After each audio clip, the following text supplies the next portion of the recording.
মুহাম্মাদুন রাসূলুল্লাহ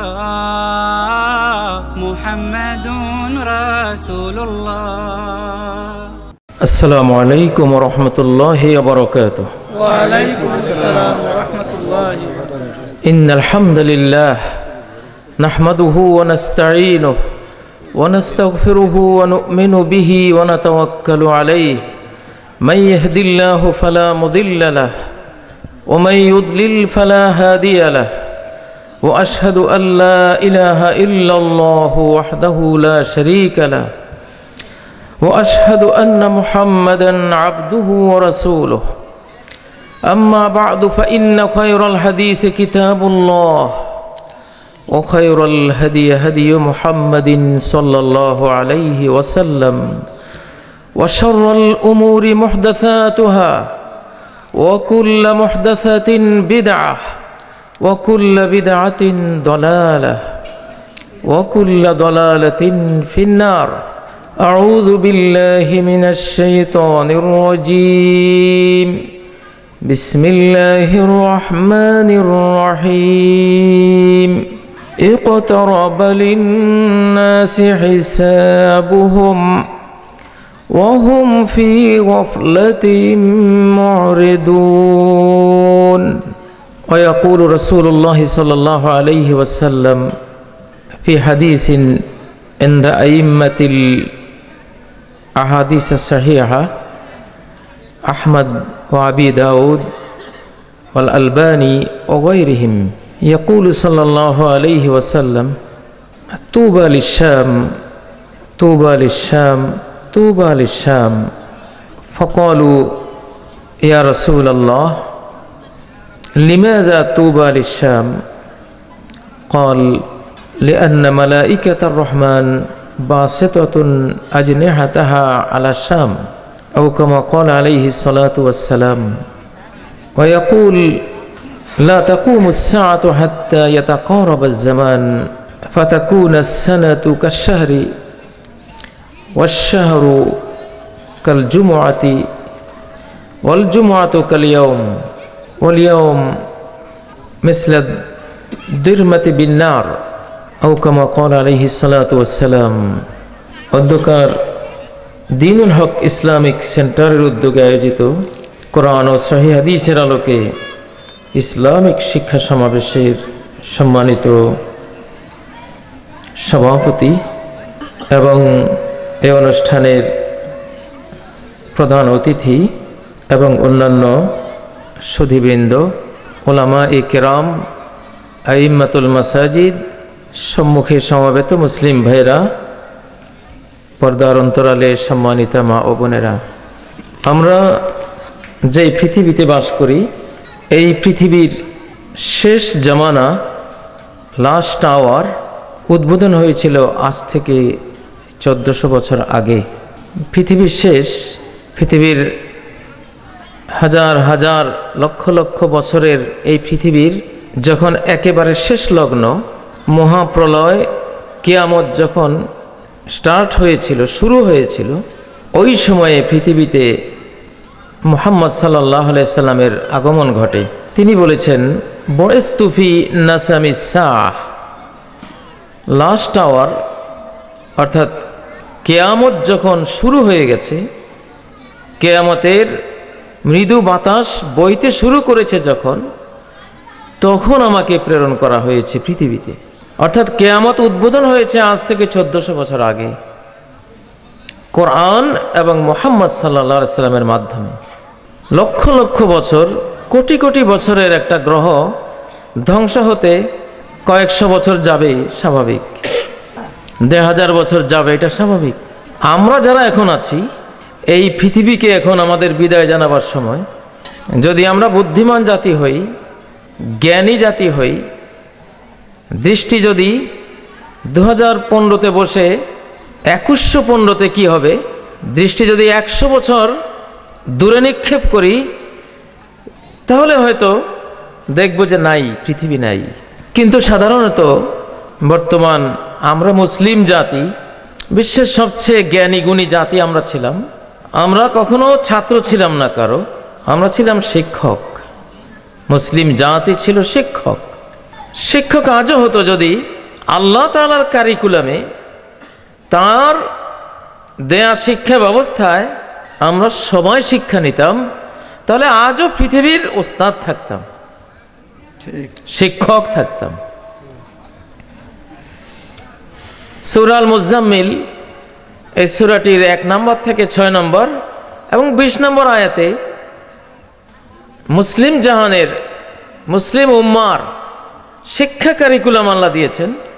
কোরআন গবেষণা, সমস্ত জ্ঞান বিজ্ঞানের আকর, সমস্ত ইনফরমেশনের, বর্তমান যে যুগকে আমরা বলি তথ্য প্রযুক্তির সুপার হাইওয়েতে আমরা অবস্থান করছি, এ তথ্য প্রযুক্তির জন্ম দিয়েছে আল কোরআন।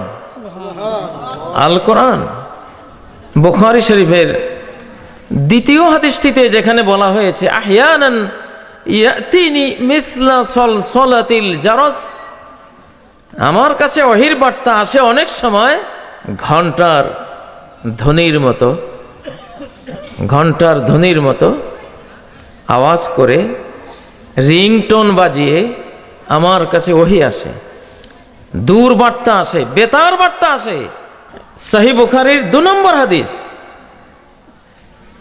এই হাদিসটি কি আজকের মোবাইল, আজকের অত্যাধুনিক যে প্রযুক্তি, সেই প্রযুক্তির উদ্বোধন করে না? যে রিংটোন বাজিয়ে মিসলা সলসলাতিল জারস, ঘন্টার ধ্বনি রিংটোন বাজিয়ে আমার কাছে ওহী আসে, সেই ধ্বনির মতো ধ্বনি তোলে ওহী আসে, দূর বার্তা আসে, বেতার বার্তা আসে। এবং সূর্যগ্রহণের যে সালাত, সূর্যগ্রহণ হওয়ার পরে নবী সাল্লাল্লাহু আলাইহি সাল্লাম 4 রাকাত সালাত পড়েছেন, প্রায় 7-8 ঘন্টা লম্বা। যখন চন্দ্র সূর্য গ্রহণ হয় তখন পৃথিবীর উপরে এক বিরাট বিপদ চেপে আসে, মহা বিপদের মুখে পৃথিবীটা পড়ে যায়। এটা নবীজি বুঝতেন। আজকের মানুষেরা চন্দ্র সূর্য গ্রহণ হলে এক্সরে পেপার নিয়ে, এক্সরে কাগজটা নিয়ে তারা সূর্যকে দেখে, চাঁদকে দেখার চেষ্টা করে, আনন্দ করে। কিন্তু চন্দ্র সূর্য গ্রহণ তো আনন্দের দিন না। এটা মুহাম্মদ সাল্লাল্লাহু আলাইহি সাল্লাম ওহীর জ্ঞান বিজ্ঞানে যিনি বিজ্ঞানী ছিলেন, মহাপণ্ডিত ছিলেন, তিনি জানতেন। তারা তো কাঁদতেন। তিনি বলেছেন সূর্য গ্রহণ হয়েছে, তাসাদ্দাকু, আল্লাহর পথে দান করো, ফকির মিসকিনকে খাওয়াও, আল্লাহ নিয়ে আযাব মাফ করে দেন।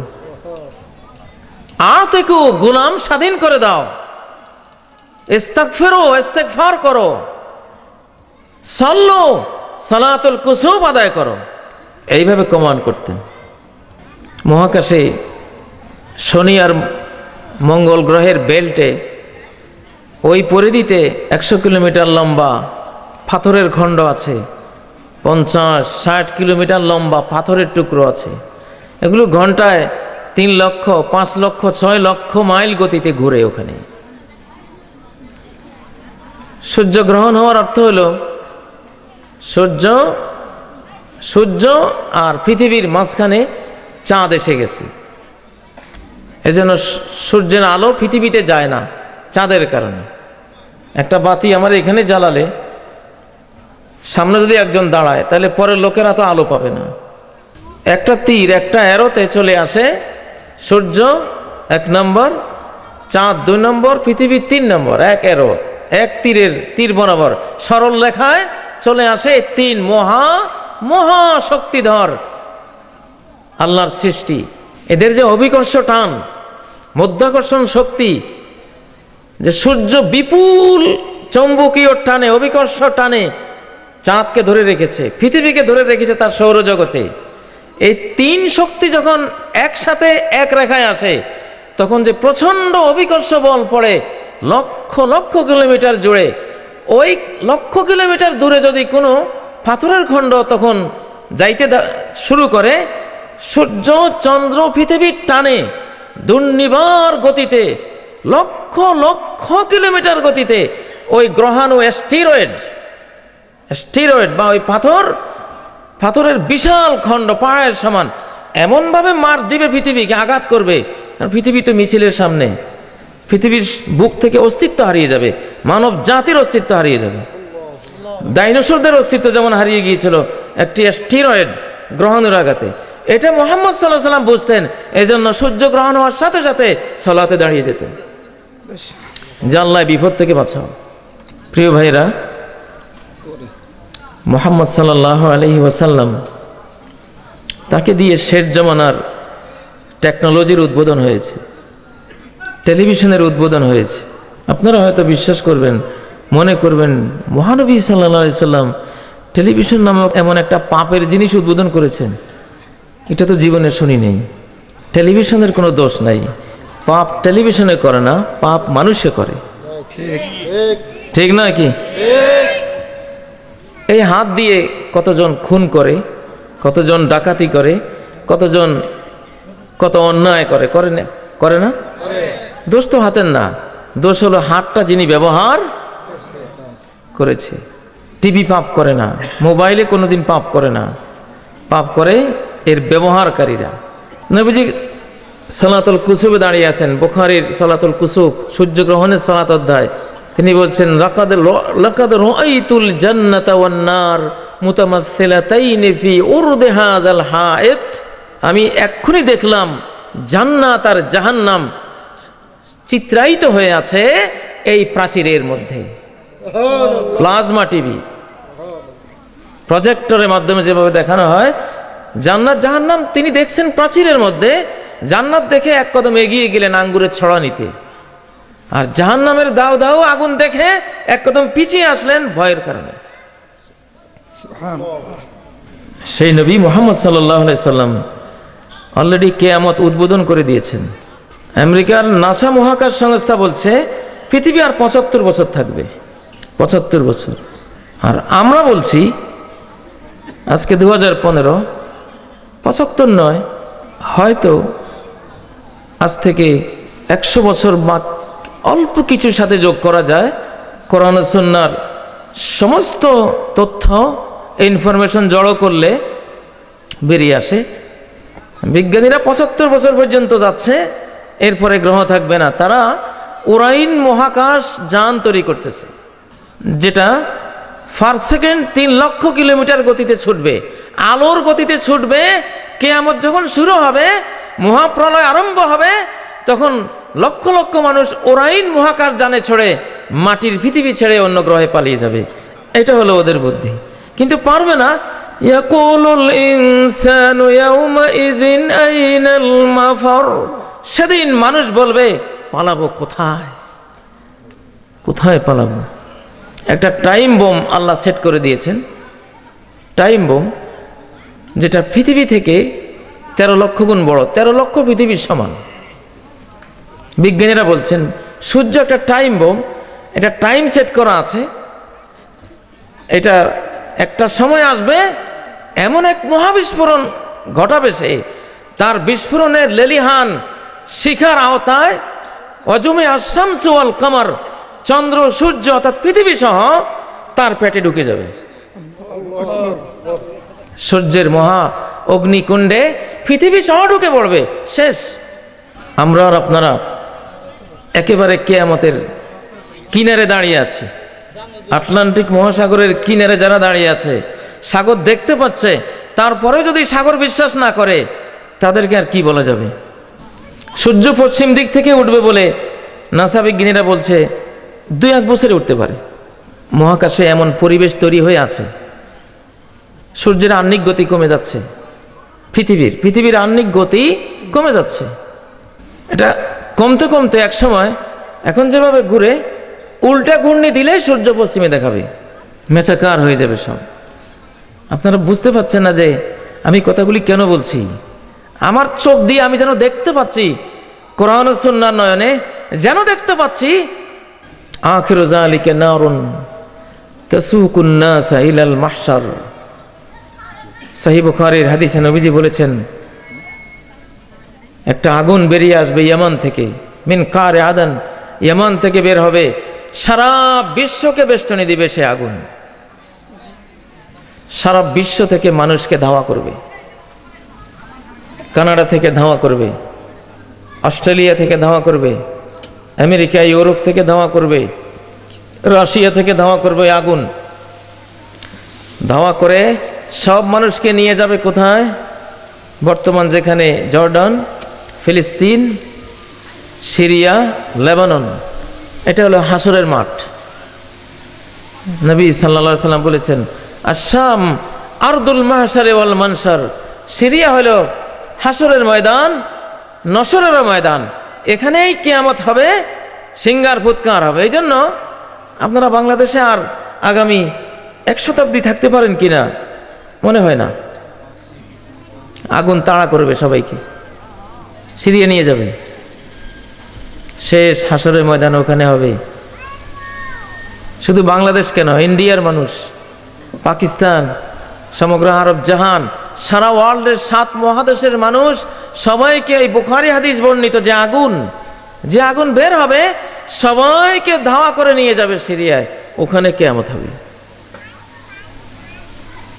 এর আগে হাদিসে বর্ণিত 3য় বিশ্বযুদ্ধ যদি হয়, ইন্টারনেট তথ্য দিচ্ছে হয়তো 400 কোটি মানুষ মারা যাবে। 400 কোটি মানুষ, যেটা এখন বিশ্বযুদ্ধের সূচনা হয়েছে সিরিয়া থেকে।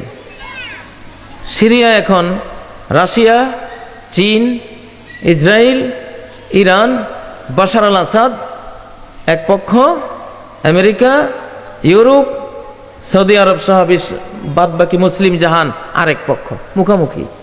এটাই নবীজি বলেছেন সহিহ মুসলিম বর্ণিত হাদিসে, সাতুসালিহুনার রুমা সুলহানা আমিনা, রোম অর্থাৎ শ্বেতাঙ্গ মানুষ অর্থাৎ আমেরিকা, ইউরোপ, এই 2 মহাদেশের সাথে তোমরা মুসলিমরা সুলহানা আমিনা, একটা নিরাপদ সন্ধি করবা। ফাতাকজুনা আদুওয়ান মিন ওয়ারাইকুম, তোমরা আরব জাহানের মুসলিমরা আমেরিকা, ইউরোপ ত্রিশক্তি মিলে অন্য এক শত্রুর বিরুদ্ধে লড়বা। সে শত্রু কারা? অলরেডি তৈয়ার রাশিয়া, চীন, বাশার আল আসাদ, ইরান, ইসরায়েল। আল্লাহু আলাম, আল্লাহ ভালো জানেন, কিন্তু অবস্থা বলতেছে এটা ইমাম মাহদী আসার আগের ঘটনা হবে। অতএব ইমাম মাহদী আজ থেকে হয়তো 15 থেকে 25-30-এর মধ্যে চলে আসছেন ইনশাআল্লাহ, দেরি নেই। ঈসা আলাইহিস সালাম আরো 7-8 বছরের মাথায় আসবেন। ফায়ানজিল ইনদাল মানারাতিল বাইদা শারকিয়ে দামেস্ক, সিরিয়ার রাজধানী দামেস্কের জামে মসজিদের ছাদের পূব দিকে ঈসা আলাইহিস সালাম এসে নামবেন আকাশ থেকে। আমি এই কথাগুলি এই জন্য বলছি, আমরা আপনারা এখন পৃথিবীকে গুড বাই জানাবো। পৃথিবী, তোমাকে বিদায় দিলাম, তোমাকে বিদায় দিচ্ছি, আখিরাতকে স্বাগত জানাচ্ছি। এখন আখিরাত সামনে, যেই পরকালের কথা আদম থেকে সব নবীরা বলেছেন, সেই পরকাল একেবারেই এখন সামনে, পরকালের সীমানায় দাঁড়িয়ে আছি আমরা। সূরা আম্বিয়ার 1 নম্বর আয়াতটি আমি তেলাওয়াত করেছি, ইকতারাবা লিন-নাসি হিসাবুহুম, মানুষের হিসাব নিকাশ, ডে অফ রিজারেকশন একেবারে দোরগোড়ায়। কোনো ছাত্র যখন পরীক্ষার হলে ঢুকে, 4 ঘন্টার পরীক্ষার টাইম, তখন তার কোনো অভিভাবক হিতৈষী থাকলে তাকে বারবার ওয়ার্নিং দেয়, তোমার সময় কিন্তু 1 ঘন্টা চলে গেছে, কয়টা প্রশ্ন আছে, কয়টার উত্তর দিয়েছ। কিছুক্ষণ পরে এসে বলে আর 2 ঘন্টা আছে,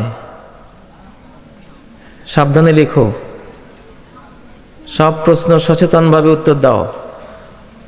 আবার কিছুক্ষণ পরে এসে বলবে কি করেছো জানি না, সময় তো আর 1 ঘন্টা। সে ওয়ার্নিং দিচ্ছে, সতর্ক করছে, কেন? সে চায় আমার এই ছাত্র ভালো রেজাল্ট করুক, এই জন্য সে ওয়ার্নিং দিচ্ছে। প্রস্তুতি নাও, time short, signal down, line clear. Train যখন আসে তখন ট্রেন মাস্টাররা, স্টেশন মাস্টাররা এই কথাগুলি বলে, time short, signal down, line clear. এখন কিয়ামত সে দশায়। আমি আমার শিশুকাল থেকে কিয়ামত নিয়ে গবেষণা করতাম, আর এখন সেই গবেষণায় বুখারী, মুসলিম, তিরমিজি, নাসাই, আহমদ, যত হাদিসের গ্রন্থ আছে এখন তো সব একটা আইপ্যাডে পাওয়া যায় এবং কম্পিউটারে সবগুলি হাদিস, তার সাথে ইন্টারনেট লাগিয়ে সারা ওয়ার্ল্ডের স্কলারদের বক্তব্য মন্তব্য নিয়ে যেটা দেখতে পাচ্ছি, ধরুন আগামী 120-25-এর মধ্যে এই পৃথিবী আর থাকার কথা না, আল্লাহু আলাম। সুনির্দিষ্ট তারিখ কার জানা? আল্লাহর জানা, আমরা কেউ জানবো না, আল্লাহ কাউকে জানান নাই। কিন্তু কোরআন সুন্নাহর ওয়ার্নিং আর ঘোষণা এটা আসছে যে এর মধ্যে হয়ে যাবে। হলে কি হবে? আমি বুখারী থেকে যে হাদিসটি উদ্ধৃত দিয়েছি, তিরমিজি আর বুখারীর হাদিস, যে কিয়ামতের আগে 1 বছর পার হয়ে যাবে 1 মাসে, 1 মাস শেষ হয়ে যাবে 1 সপ্তাহে, 1 সপ্তাহ শেষ হয়ে যাবে 1 দিনে, 1 দিন শেষ হয়ে যাবে 1 মুহূর্তে। দিয়াশালাই দিয়ে আগুন ঠুকলে যে সময়টুকু লাগে, দিন শেষ হবে মনে হয় যেন এতটুক সময় গেল। আমরা বহু বছর থেকে সবাই বলি বছরটা কিভাবে চলে গেল। এই না গত বছর 2014 সালে উদ্বোধন করলাম, এখন থেকে 2015 যায় অবস্থা, ঠিক নয় কি? যদি তাই হয় যে বছর যাবে 1 মাসে, তাহলে পৃথিবীর বয়স যদি আমরা ধরি 120 বছর, তাহলে মানে 120 মাস। সামনে কত আছে? 120 মাসে কয় বছর হয়? তাহলে 100 বছর পার হইতে 8 বছর, 8.5 বছর। আগামী 8.5 থেকে 10 বছরটা একটা শতাব্দীর সমান। আপনি মনে করেন না যে এখনো কতদিন বাকি? না, সময় একেবারে কাছে। অর্থাৎ আগামী 10টা বছর 100 বছরের পরিবর্তন পৃথিবীতে ঘটবে। অতএব এখন প্রত্যেকটি মুসলমানের উচিত ইবাদতে ঢুকে যাওয়া, আখিরাতের প্রস্তুতি, তওবা ইস্তেগফার করে অতীত ভুলে গিয়ে পরকালের জন্য রেডি হয়ে যাওয়া। কিন্তু আল্লাহ বলছেন ওয়াহুম ফি গাফলাতিন মুরিদুন, ওরা উদাসীন, ওরা স্বপ্ন দেখছে আরো কত শতাব্দীর পর শতাব্দী বাঁচবো, তারা স্বপ্ন দেখছে। কিন্তু কোরআন সুন্নাহ যারা স্টাডি করে তারা দেখতে পাচ্ছে একেবারে দোরগোড়ায়। যারা মহাকাশ বিজ্ঞান, ভূতত্ত্ব বিজ্ঞান, পদার্থ বিজ্ঞান নিয়ে গবেষণা করে, তারা আমাদের চেয়ে আরো দ্রুততার কথা বলছে। তারা বলছে যে 1 শতাব্দী নাই, আর 1 শতাব্দী নাই, অলরেডি ওরাইন মহাকাশ যন্ত্র তৈরির জোর তো শুরু হয়ে গেছে উন্নত বিশ্বে, পালাবো পৃথিবী ছেড়ে। প্রিয় ভাইরা, এখন প্রতি 24 ঘন্টায় 68,000 লোক মুসলমান হয় পৃথিবীতে। প্রতি 24 ঘন্টায় 68,000, এবং আগামী বছরগুলিতে এর গতি আরো বেড়ে যাবে। বাড়তে বাড়তে এমন হয়ে যাবে যে 7 মহাদেশের মানুষগুলি, অধিকাংশ মানুষগুলি ইসলামে ঢুকে পড়বে ইনশাআল্লাহ। অতএব কিয়ামতের একেবারে দোরগোড়ায় আমরা দাঁড়িয়ে আছি। বেশি আর আশা করবেন না, বেশি আশা করবেন না। মহাকাশ সংস্থাগুলি বলছে পৃথিবীর অনেক অঞ্চল অ্যাস্টেরয়েড হিট জোন, ক্ষেপণাস্ত্র আকাশ থেকে মারা হবে। আমেরিকা রাশিয়ায় মারতে হবে না, আকাশ থেকে ক্ষেপণাস্ত্র অ্যাস্টেরয়েড মেরে অপরাধীগুলিকে কবর দিয়ে দেওয়া হবে। পৃথিবীতে 3টা অপরাধ এখন বানের পানির মতো ছুটে চলেছে। 3টা অপরাধ শয়তান এই যুগের মতো আর কোন যুগে মানব জাতিকে এত বিভ্রান্ত করতে পারেনি। জাতিসংঘের হিসেবে মুসলিম জাহানের বাইরে প্রতি বছর 7 লক্ষ মানুষ আত্মহত্যা করে, সুইসাইড করে।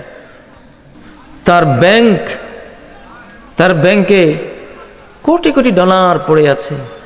তার ইন্ডাস্ট্রির অভাব নেই, বিত্ত বৈভবের অভাব নেই, তার বাড়ি যে কয়টা তারও হিসাব নেই। কিন্তু সে সারাদিন কিসের দুঃখে এইভাবে পড়ে থাকে, অথবা এইভাবে আছে। তার মনে কোনো শান্তি নেই।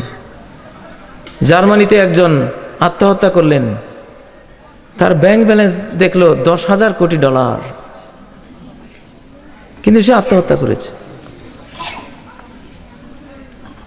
আমাদের বাংলাদেশেও ধীরে ধীরে ঢুকছে এগুলি। ঢাকা বিশ্ববিদ্যালয় এবং বড় বড় ইউনিভার্সিটিগুলিতে বেশ তরুণ তরুণীরা আত্মহত্যা করছে এখন।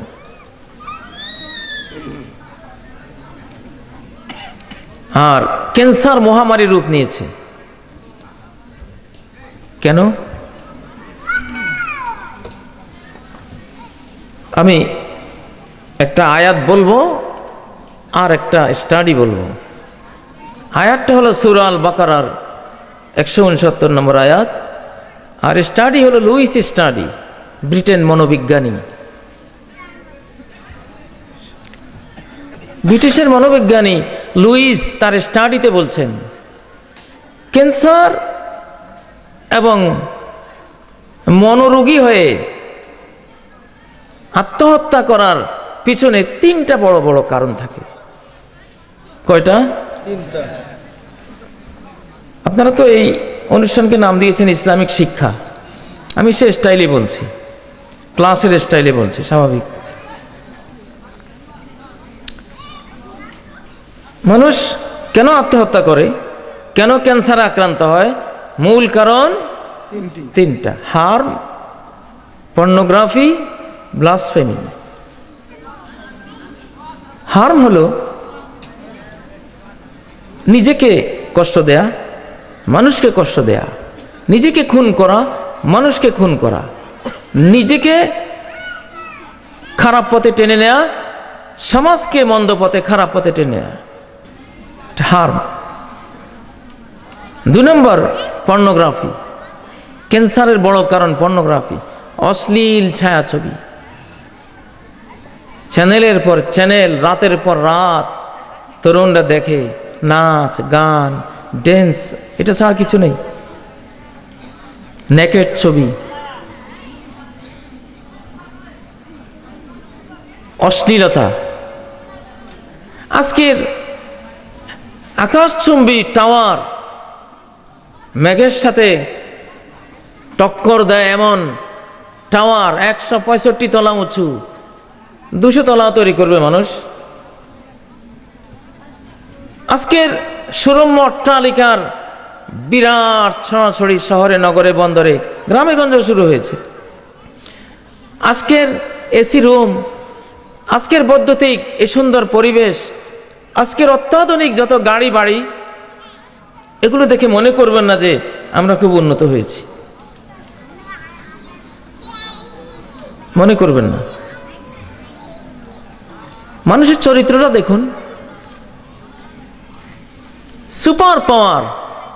বিশ্বের বিজ্ঞানের নেতৃত্ব যারা দেয় তারা আইন পাস করে একজন পুরুষকে বিয়ে করতে পারবে, তাদের রাষ্ট্র বৈধ কাবিননামা দেবে যে হ্যাঁ এটা একটা বৈধ বিবাহ। একজন নারীকে বিয়ে করবে, তাদের রাষ্ট্র বৈধ কাবিন করে দেবে যে হ্যাঁ এটা বৈধ বিবাহ। এটা শুকুর কুকুরের সমাজেও নাই। উলাইকা হুম শাররুল বারিয়া, এই শ্রেণীটি 2 পাওয়ালা মানুষ, কিন্তু আল্লাহর সমগ্র সৃষ্টি জগতের মধ্যে সবচেয়ে নিকৃষ্ট, অধম, অনিষ্টকর সৃষ্টি এরা। শুকুর কুকুর দেখলো এখন মানুষের লজ্জা পাওয়া উচিত যে আমাদের মানব জাতির মধ্যে এমন অপকর্ম আছে যেটা শুকর তোমাদের সমাজেও নাই, কুকুর তোমাদের সমাজেও নাই। লূত আলাইহিস সালামের জাতিকে আল্লাহ তাআলা আকাশ থেকে অ্যাস্টেরয়েড মেরে আমতারনা আলাইহিম হিজারাতাম মিন সিজিলিম মানদুদ, আকাশ থেকে নামাঙ্কিত পাথর আমি বর্ষণ করেছিলাম, নাম লেখা, কারো নাম জাইদ, কারো নাম বকর, কারো নাম সলিম, কলিম, প্রত্যেকের নাম লেখা। যে পাথর তার মাথায় পড়বে সেই পাথরের গায়ে নাম লিখে লিখে মেরেছেন। লক্ষ লক্ষ কিলোমিটার গতিবেগ দিয়ে পুরা জাতির প্রতিটি লোক, প্রতিটি শিশু, প্রতিটি নারী, তাদের নামে পাথর নাম লিখে আকাশ থেকে গুলি মিস হবে। আল্লাহর অ্যাস্টেরয়েড, তার মিটিওর মিস হবে না? মিস হবে? অব্যর্থ লক্ষ্যভেদী। কোরআন বলছে সূরা আল হিজর আয়াত নম্বর 71, যে একটা আমি পড়েছি, নাম লিখে লিখে পাথর আকাশ থেকে ফেলে এই জাতিটাকে আমি ধ্বংস করেছি, এবং জালনা আলিয়াহা সাফিলাহা, লূত আলাইহিস সালামের জাতি, এটা ছিল উঁচু ভূমি, আল্লাহ এটাকে পৃথিবীর সর্বনিম্ন ভূমিতে রূপান্তরিত করলেন, তলিয়ে দিলেন সাগরের তলা থেকে আরো 400 মিটার নিচে। কারণ যারা যৌন রোগী হয়, চরিত্রহীন মানুষ হয়, এদের গায়ে এমন সব ভাইরাস জীবাণু থাকে, এদেরকে বহু গভীরে দাফন না করলে ওই জীবাণুগুলি সারা বিশ্বে ছড়িয়ে পড়তে পারে। জাতিসংঘের নেতৃত্বে এইডসের যে রোগীদেরকে দাফন করা হয়, সাধারণ কবরের চেয়ে অনেক গভীর কবর খনন করে দাফন করা হয়, তাহলে এইডসের জীবাণু ছড়াবে না। পম্পেই নগরী ফ্রান্সের, ঈসা আলাইহিস সালামের জন্মের ৭৯ বছরের মাথায় পম্পেই নগরী, গোটা নগরীতে অবৈধ যৌনতা, ব্যভিচার ছড়ানো। পাশের পাহাড় থেকে, আগ্নেয়গিরি থেকে গলিত পাথর উদ্গীরণ করে আল্লাহ তাআলা 100 কিলোমিটার গতিতে একটা গোটা শহর 2 কিলোমিটার আগ্নেয়গিরির লাভার নিচে দাফন করে দিয়েছেন। 2 কিলোমিটার উঁচু হয়েছে ওই শহর, 1600 বছর মাটির নিচে, লাভার নিচে পড়ে আছে, কেউ টের পায় নাই। শেষ একজন ইঞ্জিনিয়ার কোনো কারণে ওই জায়গা উনি খনন করতে গিয়ে সন্দেহ হয়ে সন্ধান দিলেন যে এখানে থাকতে পারে পম্পেই নগরী। 2 কিলোমিটার গভীরে গিয়ে দেখে যে হ্যাঁ, ঘর বাড়ি, নারী পুরুষ, ইলা আজসাদিন মুতাসাখখিরা, সবগুলি নারী পুরুষের বডি পাথরে বডিতে রূপান্তরিত হয়ে অক্ষত অবস্থায় ওইভাবে পড়ে আছে।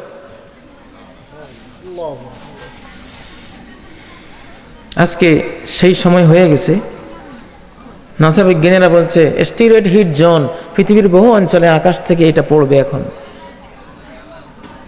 ইন্টারনেটে দেখবেন গান বাজনা শুনতেছে, মদ খাচ্ছে, তার মাথাটা মানুষের আছে, বডিটা সাপ হয়ে গেছে, বডিটা সাপ, বডিটা কুকুর হয়ে গেছে, বডিটা শূকর হয়ে গেছে। মানিকগঞ্জের মানুষ গান কি বেশি ভালোবাসেন আমি জানি না, তবে আমি শেষ ওয়ার্নিং দিয়ে গেলাম, ইউমসাকু কওমুন মিন আখিরি হাযিল উম্মাহ কিরাদাতান ওয়া খানাজির। এই উম্মতের শেষাংশের এক বিশাল জনগোষ্ঠীকে বানর শূকর বানিয়ে দেওয়া হবে। সাহাবীরা প্রশ্ন করলেন, আলাইসু ইয়াশহাদুনা আল্লা ইলাহা ইল্লাল্লাহ ওয়া আন্না মুহাম্মাদান রাসূলুল্লাহ, কেন বানর শূকর বানানো হবে? ওরা কি লা ইলাহা ইল্লাল্লাহ মুহাম্মাদুর রাসূলুল্লাহ সাক্ষ্য দেয় না?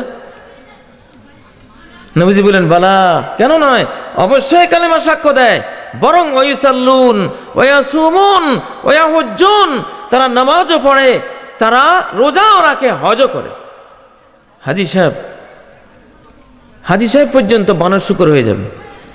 কিলা ফামা বালুহুম, সাহাবীরা প্রশ্ন করলেন, কেন কেন, অপরাধটা কি? নবীজি বললেন, অপরাধ হলো ইত্তাখাযুল কাইনাতি ওয়াল মাআজিফ, ওদের সংস্কৃতি হলো গায়িকা নায়িকা নাচানো আর দোতারা সেতারা তিন তারা। আছেনি সমাজে? এখন তো আর কোরআন কিনে দেয় না শিশুদেরকে, তিন তারা কিনে দেয়। ধান যখন পেকে যায় তখন কৃষক, ক্ষেতের মালিক চিন্তা করে যে এটা কি করতে হবে, কাটতে হবে, কাটার সময় হয়ে গেছে। এখন আমরা সবাই ধান গাছ, এখন এটা কাটার সময় হয়েছে আল্লাহর। এত পাপ! অতীতের পম্পেই নগরীকে 2 কিলোমিটার লাভার নিচে যে দাফন করা হলো, 1600 বছর দাফন হয়ে থাকলো, মাত্র 1800 শতাব্দীতে খনন করে বের করা হলো। প্রত্যেকটা মানুষ পাথর, সেখানে মূর্তিগুলি পাওয়া যায় নারী পুরুষের অবৈধ সম্পর্কের চিত্র। অতএব সাবধান। ওই যে লুইস স্টাডির কথা বললাম, হার্ম, পর্নোগ্রাফি আর ব্লাসফেমি, এই তিনটাই প্রত্যেকটা সিনেমার মূল বিষয়, প্রত্যেকটা অশ্লীল ছায়াছবির মূল বিষয় এটা, যেটা লুইস স্টাডিতে বলছে, এবং 1400 বছর আগে যেটা আল্লাহ বলেছেন। শয়তানের পদাঙ্ক অনুসরণ করো না। শয়তান 3টা কাজের নির্দেশ দেবে: বিশ্বু, ভায়োলেন্স, সেক্স, ভায়োলেন্স, ব্লাসফেমি। যে কোনো সিনেমায় দেখলে দেখবেন রামদা কোপাইতে আছে, দেখেন কিনা, পিস্তল, বন্দুক, ঠিক না? অশ্লীল ছায়াছবিগুলিতে কি থাকে? ভায়োলেন্স থাকে 1 নম্বর। 2 নম্বর কি? সেক্স, ফাহশা। কোরআন বলছে ফাহশা, ফাহশা। 3 নম্বর ওয়ান তাকুলু আলাল্লাহি মা লা তা'লামুন, আল্লাহর ব্যাপারে, আল্লাহর দ্বীনের ব্যাপারে, ইসলামের ব্যাপারে না জেনে মন্তব্য করা, বক্তব্য দেয়া। কোন কিতাবে লেখা আছে হারাম গাজনা বা কি হারাম বাজনা গান আছে না? এরকম গান লেখে না?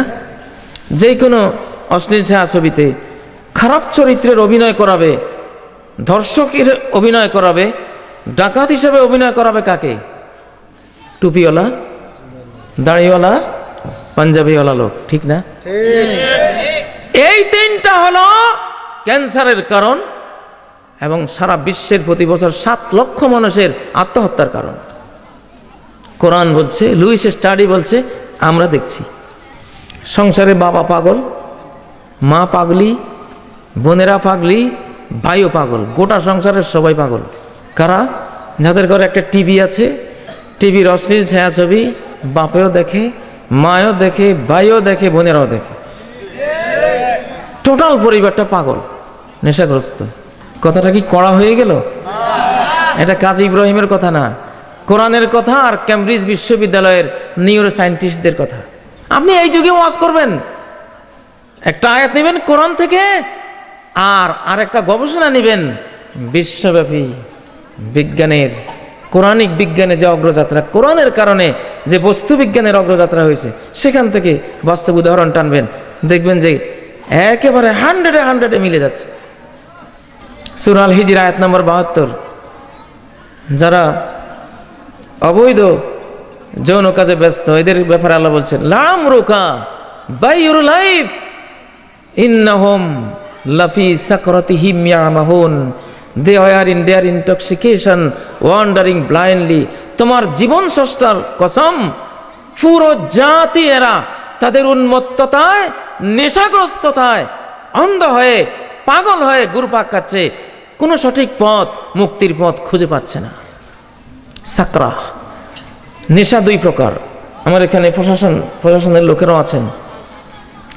কোরআন বলছে নেশা 2 প্রকার। একটা নেশা আমরা সবাই জানি, হিরোইন, গাঁজা, ভায়াগ্রা, নায়াগ্রা, ভয়ঙ্কর হিরোইন নেশা, আমরা জানি না? সিগারেট, এটাও নেশা, এটা ভয়ঙ্কর নেশা, কিন্তু এটা মশার মতো। মশার কামড় সবাই খায়, কালসাপের কামড় সবাই খায় না। হিরোইন সবাইকে ধরতে পারে না, কিন্তু সিগারেট মোটামুটি এটাই ধরে, এটার ক্ষতি বেশি। এজন্য সিগারেটে প্রতি বছর 25 থেকে 30 লক্ষ মানুষ প্রাণ হারায় সিগারেট জনিত ক্যান্সার সহ বহু বহু রোগের কারণে। এগুলি নেশা আমরা বুঝি, কিন্তু কোরআন বলছে, আর ক্যামব্রিজ বিশ্ববিদ্যালয়ের নিউরো সায়েন্টিস্ট বিজ্ঞানীরা বলছেন, কি বলছেন? তারা একটা গবেষণা করেছে 2013 সালের অক্টোবর মাসে, pornographic effect on adults and children, শিশু আর যুবকদের উপরে অশ্লীল ছায়াছবির কি থাবা পড়ে, কি ইফেক্ট, কি অ্যাকশন হয়। তারা বলছে হেরোইন খেলে মানুষ যেই মাত্রার মাতাল হয়, পাগল হয়, নেশাগ্রস্ত হয়, অশ্লীল ছায়াছবি পর্নোগ্রাফি দিয়ে তার চেয়েও আরো মারাত্মক পাগল হয়, উন্মাতাল হয়, নেশাগ্রস্ত হয়। এবং মস্তিষ্কের ফ্রন্টাল লোবের সেলগুলি জ্বলে যায়। আমার কম্পিউটারে আছে, মস্তিষ্কের ফ্রন্টাল লোবের সেলগুলি জ্বলে যায়। আজকে বাংলাদেশের 60%, 60 থেকে 80% যুবক যুবতী নেশাগ্রস্ত। গোটা দেশ পাগল হয়ে যাচ্ছে। আমি তো মনে করি যে কোনো ওয়াজের আগে আজকে নেশার বিরুদ্ধে ওয়াজ করা দরকার। 2 নেশা, পর্নোগ্রাফিক নেশা আর হলো ড্রাগ নেশা, যেটা ড্রাগ অ্যাডিক্ট, পর্নোগ্রাফিক অ্যাডিক্ট। আপনার শিশু 5ম শ্রেণীতে স্কুলে পড়ে, মোবাইল কিনে দিয়েছেন। আপনার শিশুটা আগে খুব পড়ালেখা করত, খুব ভালো ছিল, রোল নম্বর 1 ছিল, হঠাৎ দেখছেন কেমন কেমন হয়ে গেছে, পরীক্ষায় ফেল, পড়ালেখা করে না, কেমন জানি আচরণ, মায়ের কথা শুনে না, বাবার কথা শুনে না। কি হলো? খুঁজলে দেখবেন ওই যে তাকে পর্নোগ্রাফির হেরোইনে ধরেছে, সারাদিন মোবাইলে খোঁজে। পর্নোগ্রাফি আর হেরোইন একই জিনিস। হেরোইন একবার যে খাবে 1000 বার খেতে হবে, একবার খেয়েছে বারবার। এটা নেশা মানি তো, যেটা একবার ব্যবহার করলে বহুবার ব্যবহার করতে হয়, মৃত্যু পর্যন্ত ব্যবহার করতে হয়, নিষ্কৃতি নাই, ঠিক না? পর্নোগ্রাফি এরকম, একবার যদি দেখেন আরেকবার দেখতে হবে, আরেকবার দেখতে হবে, আরেকবার দেখতে হবে, শুরু হবে সিলসিলা, পড়া লেখা ক্লাস ব্যবসা বাণিজ্য সব বরবাদ। এটা ছাড়া ভালো লাগবে না। এখন এই পাগলদের হাতে এখন সারা বিশ্ব। এই যে হার্ম, পর্নোগ্রাফি, ব্লাসফেমি, আল্লাহর বিরুদ্ধে তাদের কুধারণা, আল্লাহ সম্পর্কে কুধারণা, এবং তারা পর্নোগ্রাফিক অ্যাডিক্ট, ড্রাগ অ্যাডিক্ট, এবং তারা হলো সংঘাতকারী, নেগেটিভ সেন্স ব্রেইনের লোক। এদের হাতে সারা বিশ্বের মারাত্মক মারণাস্ত্রগুলি, আল্লাহু আকবার, মেরে ফেলবে আমাদেরকে। যেই কোনো সময় একটা যুদ্ধ বাঁধিয়ে এই পাগলেরা, এই তিন পাগলামির পাগলদের হাতে সারা বিশ্ব, এরা যে কোনো একটা যুদ্ধ বাঁধিয়ে পৃথিবীর 300 থেকে 400 কোটি মানুষ মেরে দেবে। আমি ইন্টারনেট থেকে কথা বলছি, বিশ্ব পরিস্থিতি থেকে কোরআন সুন্নাহর আলোকে কথাগুলি বলছি আপনাদেরকে। অতএব বাঁচার উপায় কি? বাঁচার উপায় হলো কোরআনের ছাত্র হওয়া। কিসের ছাত্র হওয়া? আল্লাহর কোরআনের ছাত্র হয়ে যাওয়া সব মুসলমানের কর্তব্য। আল্লাহু আকবার, আল্লাহু আকবার। এই কোরআন কি জিনিস? কোরআনের প্রত্যেকটা আয়াত একটা সায়েন্স, একটা বিজ্ঞান, একটা তথ্য, একটা ইনফরমেশন, একটা মুক্তি। এখন কেমব্রিজ বিশ্ববিদ্যালয়ে তারা যে বলল, যারা পর্নোগ্রাফি দেখে, যারা সিনেমা দেখে, ব্রেইনের ইন্টেলেকচুয়াল সেল, বুদ্ধি সেল, যেগুলি দিয়ে মানুষ জ্ঞানী হয়, বুদ্ধিজীবী হয়, বুদ্ধিমান হয়, বিজ্ঞানী হয়, মুহাদ্দিস হয়, হাদিস বেত্তা হাসির হয়, যে সেলগুলি দিয়ে এগুলি জ্বলে যায় সব। এই ছেলেটা অ্যাবনর্মাল হয়। এই অ্যাবনর্মাল বাবার ঘরে যে সন্তান হবে সে অ্যাবনর্মাল। অতএব পর্নোগ্রাফিকে না বলুন। গান বাজনা বহুত শুনেছেন, এবার কোরআনে আসুন। 2টা সফটওয়্যারে পৃথিবী চলে। কয়টা? 2 সফটওয়্যার। একটা হলো রহমানের সফটওয়্যার, আর একটা হলো শয়তানের সফটওয়্যার। আর রহমান আল্লামাল কোরআন। রহমানের সফটওয়্যার হলো কোরআন। উনি সফটওয়্যার দিয়েছেন, পরিকল্পনা দিয়েছেন, কোরআনে যেখানে যা আছে ঠিক সেভাবে চলো, আর কোনো ভয় নেই, তোমার বিবেক নষ্ট হবে না। মস্তিষ্কের 15,000 মিলিয়ন সেল একটাও নষ্ট হতে দেবে না আল কোরআন। তোমার হার্টে 40,000 সেল, 40,000 কোষ হার্টে দিয়েছেন। হার্ট হলো বড় বিজ্ঞানী, সমস্ত জ্ঞান বিজ্ঞানের আকর। এটার এক একটা সেল ব্রেইনের 5,000 সেলের সমান। আল্লাহু আকবার। একটা সেলে নষ্ট হবে না যদি কোরআন স্টাডি করো। এটা রহমানের সফটওয়্যার, বডিটা রহমানের বানানো, কোরআনও রহমানের নাজিল করানো, ঠিক না? এই সফটওয়্যারে চলো। কোরআনের বাইরে যে সফটওয়্যার আছে এটা শয়তানের সফটওয়্যার। মিন শাররিল ওয়াসওয়াসিল খান্নাস। কোরআনে কারীমে সর্বশেষ সূরা কি? সূরা আন-নাস। সেখানে কি বলা হচ্ছে? কুল আউযু বিরাব্বিন নাস। বলো আশ্রয় চাই মানুষের স্রষ্টা প্রতিপালকের কাছে, মালিকিন নাস, মানুষের রাজাধিরাজের কাছে, ইলাহিন নাস, মানুষের সত্য মাবুদের কাছে, মানুষের প্রিয় মাবুদের কাছে। কি মাবুদ? প্রিয় মাবুদ। আমাদের প্রকৃত প্রিয়জন কে? আল্লাহ। প্রকৃত প্রিয়জন কে? আল্লাহ। কোনো ইবাদতে যদি আল্লাহর ভালোবাসা না থাকে, সেই ইবাদতটা হলো ডেড বডি। মুসলমানরা ধ্বংস হয়েছে তখন যখন ইবাদতকে একটা অনুষ্ঠান হিসেবে নিয়েছে। নামাজ পড়তেছি, রোজা রাখতেছি, হজ করতেছি, ভিতরে আল্লাহ প্রেম নাই। আল্লাহর ভালোবাসাবিহীন নামাজ নামাজ নয়, নামাজের ডেড বডি। আল্লাহর ভালোবাসাহীন রোজা রোজা নয়, রোজার ডেড বডি, মৃত লাশ। আল্লাহর ভালোবাসাবিহীন হজ হজ নয়, হজের ডেড বডি। আল্লাহর ভালোবাসাবিহীন ইসলাম প্রকৃত ইসলাম নয়, ইসলামের ডেড বডি, মৃত। প্রিয় ভাইরা, একজন মুসলমান তার সুখ ছিল আল্লাহর জিকিরের মধ্যে, আল্লাহর কোরআন তেলাওয়াতের মধ্যে, আল্লাহর সেজদার মধ্যে, আল্লাহর কাছে ইস্তেগফার করার মধ্যে, ঠিক নয় কি? চিত্ত বিনোদনের জন্য মানুষ সিনেমা দেখে, চিত্ত বিনোদন হয় সিনেমা দেখলে না? বিষ খেলে কি চিত্ত বিনোদন হয়? হয় না। মানব হৃদয়টা এর খাদ্য হলো জিক্রুল্লাহ। সূরা রাদ আয়াত নম্বর 28, আলা বিযিক্রিল্লাহি তাতমাইন্নুল কুলুব। ও বিশ্ববাসীরা, ও চিত্ত বিনোদনের পিছনে যারা ছুটে চলেছ তোমরা শোনো, সারা বিশ্বের জ্ঞানী গুণীরা শোনো, মুসলিম অমুসলিমরা শোনো। হৃদয়কে শান্তি দিতে চাও, টেনশন থেকে মুক্তি দিতে চাও, বিষণ্ণতা থেকে পরিত্রাণ দিতে চাও, হৃদয়কে প্রশান্ত করতে চাও, তাহলে আসো, একটা জিনিস দিয়েই এই হৃদয়কে তুমি প্রশান্তি দিতে পারবে, বিনোদন দিতে পারবে। সেই জিনিসটি হলো জিক্রুল্লাহ। আলা বিযিক্রিল্লাহি তাতমাইন্নুল কুলুব। অন্তরগুলি শুধু আল্লাহর স্মরণেই বিনোদন প্রাপ্ত হয়, আনন্দ প্রাপ্ত হয়, এনজয় প্রাপ্ত হয়, আর কিছু দিয়ে নয়। রুই মাছকে এখানে তুলে এনে হীরার গামলাতে রাখুন, স্বর্ণালঙ্কার পরিয়ে দিন, পুষ্পস্তবক তার উপরে বর্ষণ করুন, তারপর স্প্রে করুন উন্নত মানের যত পারফিউমস সব স্প্রে করুন, মশারি টানিয়ে দিন। আর রুই মাছকে বলুন, রুই মাছ, তোমার বাপ দাদা 14 গোষ্ঠী এত উন্নত মানের, শত কোটি টাকা মূল্যের এমন পরিবেশে ঘুমিয়েছে কখনো?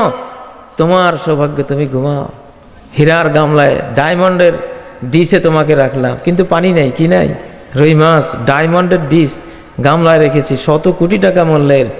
তোমার মাছদের ইতিহাসে তো এত সৌভাগ্য কারো হয় নাই। রুই মাছ বলবে, জালিম রে জালিম, আমার মতো দুর্ভাগা রুই মাছ পৃথিবীতে মনে হয় আর একটাও জন্ম লাভ করে নাই। তুই এই দুর্ভাগ্যের ডিশ থেকে আমারে তুই উদ্ধার কর, একটু কাদা পানি কোথায় আছে আমার একটু ছেড়ে দে, আমি বেঁচে যাই। ঠিক নয় কি? আজকে মানুষ মানব হৃদয়কে শান্তি দিতে বিল্ডিং বানাচ্ছে।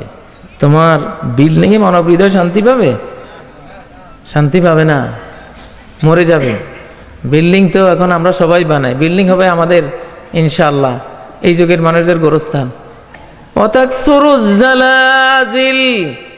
সামনে ভয়াবহ ভূমিকম্পের সিরিজের পর সিরিজ আরম্ভ করা হবে।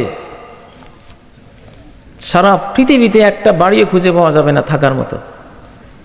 আর বিল্ডিং দেখলে মানুষ ভয় করবে, না জানি গায়ে পড়লো, পালাও। যদি থাকেন আপনার গোরস্থান ওই যে নেপালে যারা বিল্ডিং বানিয়েছিল, বিল্ডিংটাই তাদের কবরস্থান। এখন ঘর বাড়ি বানাইলে মাটির নিচে বানাবেন, মাটির নিচে বানাইলে হয়তোবা কিছু বাঁচতে পারেন, কারণ পৃথিবীতে যে অ্যাটমিক যুদ্ধ হবে বলতেছি, এটা উপরে ঘর বাড়ি সব উড়িয়ে নিয়ে যাবে। নবীজির একটি হাদিসে আছে, বাতনুল আরদি খায়রুল লাকুম মিন যহরিহা, পৃথিবীর শেষ বিপর্যয়ের সময়গুলিতে ভূগর্ভ তোমাদের জন্য ভূপৃষ্ঠ থেকে, পৃথিবীর তলাটা পৃথিবীর উপরের থেকে বেশি ভালো হবে। কথা বুঝেছেন? কিয়ামতের আগের ঘর বাড়ি হয় প্লাস্টিক দিয়ে বানাবেন, ভূমিকম্পে পড়ে গেল যাতে আমার ক্ষতি না হয়। হয় প্লাস্টিকের ঘর বাড়ি বানান, আর নয় মাটির নিচে 1-2 তলা খুব শক্ত করে বানান, যাতে গোরস্থান না হয়। তারপরও গোরস্থানে তো যেতেই হবে, চেষ্টা তো করা উচিত নাকি? প্রিয় ভাইরা, এখন সারা পৃথিবীর মানুষদের সামনে একটাই বাঁচার পথ, সামনে একটা সোনালী অধ্যায় আসতেছে। আমাদের সৌভাগ্য যে, আমাদের সৌভাগ্য আমরা ইমাম মাহদিকে পেয়ে যাব। আল্লাহর এক বান্দা ইমাম মাহদি, দাজ্জালকে যেমন বিশাল পাওয়ার দিয়ে আল্লাহ পাঠাবেন, সূর্য আটকে রাখবে 1 বছর। দাজ্জাল পৃথিবীর আহ্নিক গতিকে স্টপ করে দিয়ে সূর্যকে এক জায়গায় স্থির করে রাখবে 1 বছর পুরা। সাহাবীরা বললেন, আমরা কাইফা নুসাল্লি, ওই দিনে নামাজ পড়বো কেমনে? 1 বছরের সমান একটা দিন। নবীজি বলেন, উকদুরুল্লাহু কাদারা, এক সালাত থেকে আরেক সালাতের দূরত্ব কতটুকু হয় অনুমান করে সালাতগুলি পড়তে থাকবা। আল্লাহু আকবার। একদিকে দাজ্জাল আসবে, দাজ্জাল তার নির্দেশে বৃষ্টি হবে আল্লাহর হুকুমে, দাজ্জালের নির্দেশে পৃথিবী থেকে ফল ফসল হবে আল্লাহর হুকুমে। আল্লাহ ঈমান পরীক্ষা করছেন যে দেখি দাজ্জালকে মাবুদ হিসেবে নাও না আমাকে। গাভীরা দুধ দিবে দাজ্জালে নির্দেশ দিলে, নাহলে দেবে না। মুমিনদের কোনো খাবার দাবার থাকবে না দাজ্জালের আমলে। সাহাবীরা বললেন আমরা কি খাবো ইয়া রাসূলুল্লাহ? তাহলে নবীজি বললেন তুআমুহুমুত তাসবিহু ওয়াত তাহলিলু ওয়াত তাহমিদু ওয়াত তাকবীর, তোমাদের খাদ্য হবে সুবহানাল্লাহ, আলহামদুলিল্লাহ, লা ইলাহা ইল্লাল্লাহ, আল্লাহু আকবার। সেনাবাহিনীর কিছু ক্যাপসুল থাকে, একটা খেলে এক সপ্তাহ আর খিদে লাগে না, যুদ্ধের ময়দানে খায় ওরা। এখানে সেনাবাহিনী সৈনিক আছেন কিনা জানি না, পত্রপত্রিকায় পড়েছি আমরা। তো দাজ্জালের সময়ে আল্লাহ তাআলা এই ক্যাপসুল দিবেন, তসবিহ সুবহানাল্লাহ একটা ক্যাপসুল, আলহামদুলিল্লাহ একটা ক্যাপসুল, আল্লাহু আকবার একটা ক্যাপসুল। এগুলি বললে সাথে সাথে ক্ষুধা শেষ, পিপাসা শেষ। এই পৃথিবী আল্লাহর কুন ফায়াকুন, হ্যাঁ অমনি হয়ে যায়, তার নির্দেশ। ইব্রাহিম আলাইহিস সালামকে যখন আগুনে ফেলেছিল আল্লাহ বললেন কুল্লা ইয়া নারু কুনি বারদা, আমি বললাম হে আগুন ঠান্ডা হয়ে যাও। এই কমান্ডের সাথে সাথে সারা পৃথিবীর আগুন ঠান্ডা হয়ে গিয়েছিল। কিন্তু পরে যখন আলা ইব্রাহিম বললেন যে ইব্রাহিমের জন্য ঠান্ডা, তখন সব আগুন আবার উত্তপ্ত হয়েছিল। শুধু ইব্রাহিম আলাইহিস সালামের উপরে নমরুদ যে আগুন জ্বালিয়েছিল ওইটা ঠান্ডা হয়েছে। কার কমান্ড? কার কমান্ড? আল্লাহর কমান্ড, আল্লাহর নির্দেশ। ফাসুবহানাল্লাযী বিয়াদিহি মালাকুতু কুল্লি শাই, তিনি পবিত্র, সমস্ত কিছুর একচ্ছত্র পাওয়ার, নিয়ন্ত্রণ ক্ষমতা যার হাতে রয়েছে। আল্লাহু আকবার। এক একটা গ্যালাক্সিতে 10,000 কোটি সূর্য আছে, 30,000 কোটি সূর্য নক্ষত্র আছে এক একটা গ্যালাক্সিতে। এইরকম গ্যালাক্সির সংখ্যা হাজার হাজার মিলিয়ন মিলিয়ন। মালিক কে? আল্লাহ এখন তার ক্ষমতা দেখাবেন। আটলান্টিকের বুকে আগুন ধরে যাবে। ওয়াইজাল বিহারু সুজ্জিরাত ওয়াইজাল বিহারু ফুজ্জিরাত, সাগরের বুকে আগুন ধরিয়ে দেওয়া হবে। আল্লাহু আকবার। সাগরকে সাগর দাও দাও করে জ্বলে উঠবে। অক্সিজেন হাইড্রোজেন বিভাজন করে, অক্সিজেন বিস্ফোরিত করে আগুন জ্বালাই দিবেন। আল্লাহু আকবার। সমস্ত সাগরে এখন কি আছে? পানি। কিন্তু কোরআন বলছে এই পানি একদিন আগুন ধরে যাবে। বিজ্ঞানীরা কোরআনের এই সূত্র থেকে এখন আগুন থেকে, পানি থেকে জ্বালানি বানাবার প্রক্রিয়া তৈরি করতেছে। আল্লাহ যখন বলেছেন যে সাগরে আগুন জ্বালানো হবে, তার মানে পানিও কি জ্বালানো যাবে, এটাও জ্বালানি। প্রিয় ভাইরা, আপনার মুহাম্মদ সাল্লাল্লাহু আলাইহি সাল্লামের শিক্ষা কারিকুলাম কি? তাদাব্বুরুল কোরআন, কোরআন পড়া, তেলাওয়াত করা, অনুবাদ পড়া, বুঝা, আমল করা, গবেষণা করা। প্রত্যেক মুসলমান নরনারীর উপরে সে কোরআনের যতটুকু পারে ততটুকু পড়া ফরজ, ততটুকু বুঝা ফরজ, ততটুকু আমল করা ফরজ, ততটুকু নিয়ে চিন্তা গবেষণা করা ফরজ। নবীজি বললেন বাইনা আনা নাইমুন উহতুমিলা আমুদুল কোরআন মিন তাহতি বিসাদাতি, আমি ঘুমিয়েছিলাম বালিশে মাথায় দিয়ে, বালিশের নিচে থেকে কোরআনের কপি তুলে নেওয়া হলো, ফেরেশতারা ছোঁ মেরে নিয়ে গেলেন। নবীজি বলছেন আমি ভাবলাম আল্লাহ বুঝি রাগ হয়ে দুনিয়াবাসী থেকে বিমুখ হয়ে কোরআন তুলে নিচ্ছেন। পরে দেখি যে কোরআনের ওই নূরটা সিরিয়ায় গিয়ে নামলো। কোথায়? সিরিয়ায় গিয়ে নামলো। তখন আমি বুঝলাম যে শেষ জমানায় আল্লাহ তাআলা কোরআন এবং ঈমান রাখবেন কোথায়?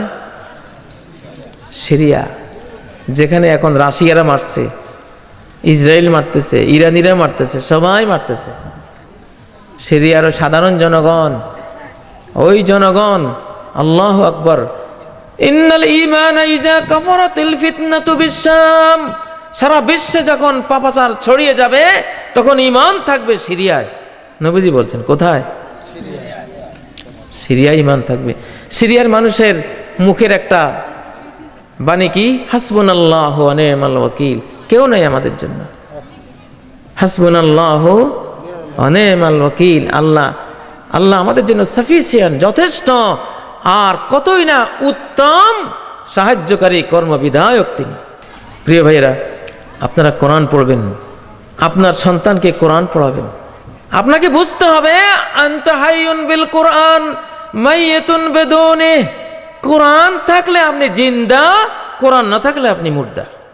তায়েফের হাসপাতালের বড় একজন পরিচালক তিনি বলেছেন, আমার এই হাসপাতালে সাধারণ মানুষ, শিক্ষিত মানুষ, অশিক্ষিত মানুষ, কুলি, মজুর, শ্রমিক, অফিসার, সচিব, এমপি, মন্ত্রী, রাজা, সবাই আমার এই হাসপাতালে চিকিৎসা নেয়। সবাই আসে, কেউ আসে না যে এরকম না। একটা গ্রুপ আসে না আমার হাসপাতালে কখনো, সেই গ্রুপটা হলো আহলুল কোরআন, কোরআনওয়ালারা। ওয়ানুনাজ্জিলু মিনাল কুরআনি মা হুয়া শিফা, কোরআনে আমি এমন সব আয়াত নাজিল করি যেগুলি ডাইরেক্ট রোগ নিরাময় করে দেয়। সুবহানাল্লাহ। একটা হলো চিকিৎসা করা, একটা হলো নিরাময় করা। চিকিৎসা হলো ওষুধ খাওয়ানো, আর নিরাময় হলো রোগ ভালো হয়ে যাওয়া। রোগ কি হয়ে যাওয়া? ভালো হয়ে যাওয়া। কোরআন আপনাকে চিকিৎসা দেবে না, ডাইরেক্ট রোগ ভালো করে দিবে। আল্লাহু আকবার। তায়েফ হাসপাতালের সেই পরিচালক, মহাপরিচালক, তিনি বলছেন যে কোরআনওয়ালারা কোনোদিন আমার হাসপাতালে কেউই ভর্তি হয় না। কারা এরা? যারা কোরআন পড়ে বুঝে গবেষণা করে। আল্লাহু আকবার। এরা জিন্দা, রোগ মুক্ত, শেফা প্রাপ্ত। উনি বলছেন বরং আমাদের হাসপাতালের কোন রোগী যদি এমন দুরারোগ্য হয় যে আমরা চিকিৎসায় ব্যর্থ হই, তখন কোরআনওয়ালার কাছে পাঠাই। কোরআনওয়ালায় কোরআন পড়ে তাকে চিকিৎসা করে সুস্থ করে পাঠাই দেয়। আলহামদুলিল্লাহ। এটা হলো কোরআনের বরকত। ক্যান্সারের চিকিৎসা হলো কোরআন। ক্যান্সারের চিকিৎসা কি? ওই যে তিনটা পাপ, ভায়োলেন্স, সেক্স, ব্লাসফেমি, আল্লাহর ব্যাপারে কুধারণা পোষণ করা। আজকে আল্লাহওয়ালা মানুষ দেখলে এক শ্রেণীর মানুষ মনে করে এগুলি সমাজের ঝামেলা, ঠিক না? ঠিক। আলিম ওলামার ব্যাপারে কুধারণা পোষণ করা মানে আল্লাহর ব্যাপারে কুধারণা পোষণ করা। ঠিক। আলিম ওলামার ব্যাপারে কুধারণা পোষণ করা মানে নবীর ব্যাপারে কুধারণা পোষণ করা। ঠিক। একটা বোরকাওয়ালি মা বোনকে দেখলে কুধারণা পোষণ করা হয়। বাংলাদেশের কথা বলছি না, সারা ওয়ার্ল্ডের পরিস্থিতি এটা। শয়তান এই তিন পাপে গোটা মানব জাতিকে ডুবিয়ে দিয়েছে। আল্লাহর ব্যাপারে, আল্লাহর দ্বীনের ব্যাপারে, আল্লাহওয়ালা কাজের ব্যাপারে সারা বিশ্বের রিউমার ফোবিয়া ছড়িয়ে দিয়েছে। বোরকা এটা কি মৌলানা সাহেবদের বিধান না আল্লাহর বিধান? আল্লাহর বিধান। মা বোনরা, তোমরা যদি আল্লাহর দেয়া হিজাব, বোরকা রক্ষা করো, তোমাদেরকে আল্লাহ রক্ষা করবেন। ইহফাজিল্লাহ ইয়াহফাজুকা, তুমি আল্লাহকে হেফাজত করো, আল্লাহর দ্বীনকে হেফাজত করো, তাহলে আল্লাহ তোমাকে হেফাজত করবেন। সম্মানিত ভাইরা, আল কোরআন দুনিয়ার মানুষকে চারটা নিরাপত্তা দিয়েছে। কয়টা? কোরআন যে নিজের জীবনে গ্রহণ করবে চারটা নিরাপত্তা পাবে।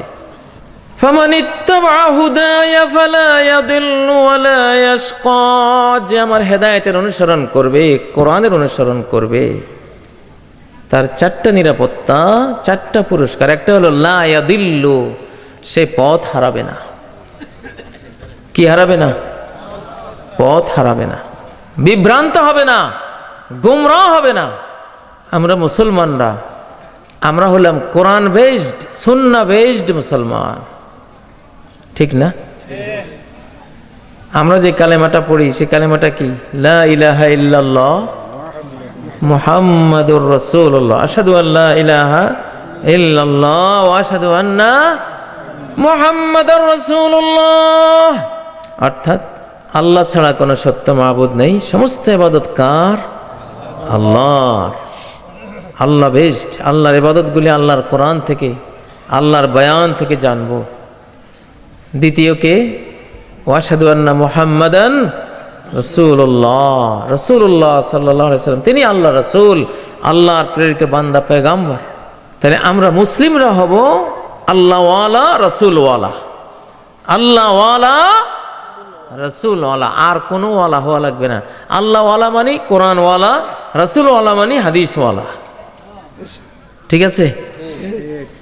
কেউ যদি কাজী ইব্রাহিম ওয়ালা হন, কেউ যদি জাকির নায়েক ওয়ালা হন, কেউ যদি অমুক খতিব ওয়ালা হন, তাহলে গোমরা হয়ে যাবেন।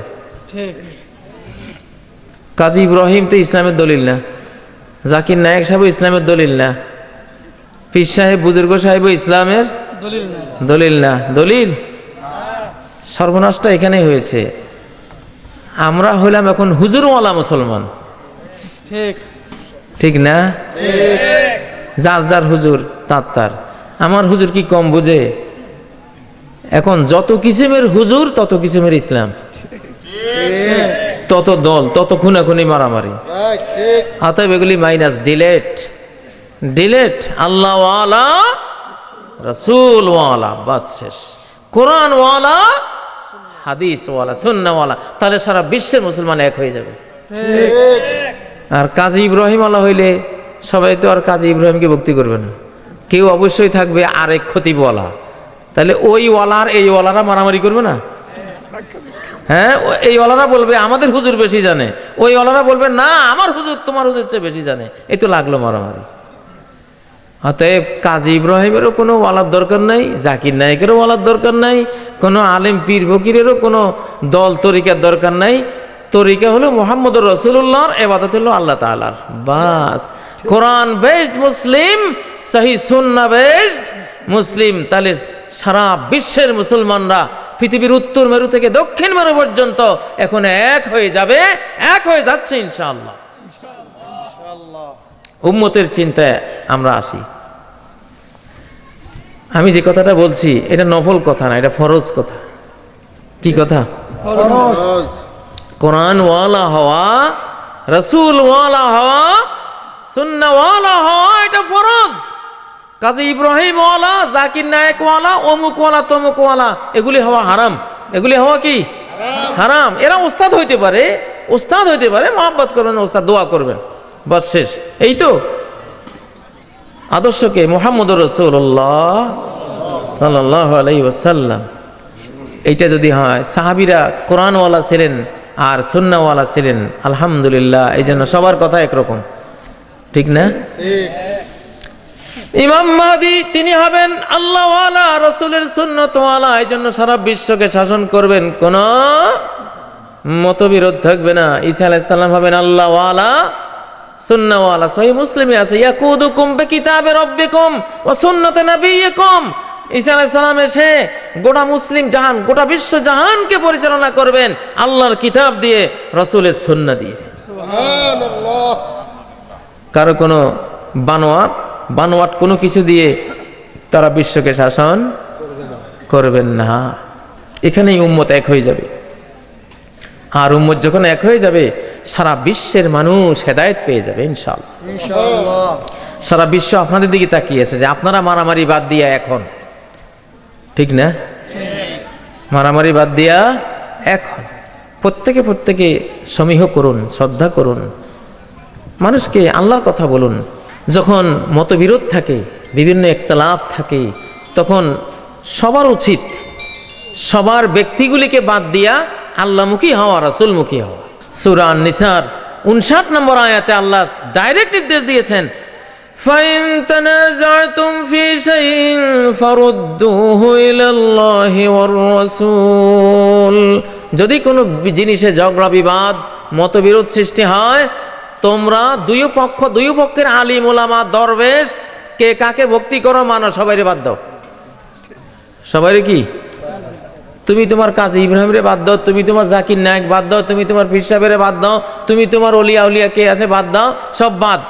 এখন ফারুদ্দুহু ইলাল্লাহ, এক নম্বর কার দিকে যাও?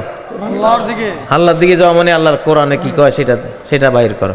2 নম্বর ওয়ার রাসূল, রাসূলের কাছে যাও, মানে রাসূলের সহিহ হাদিসের কাছে যাও, তাহলে সমাধান হয়ে গেল।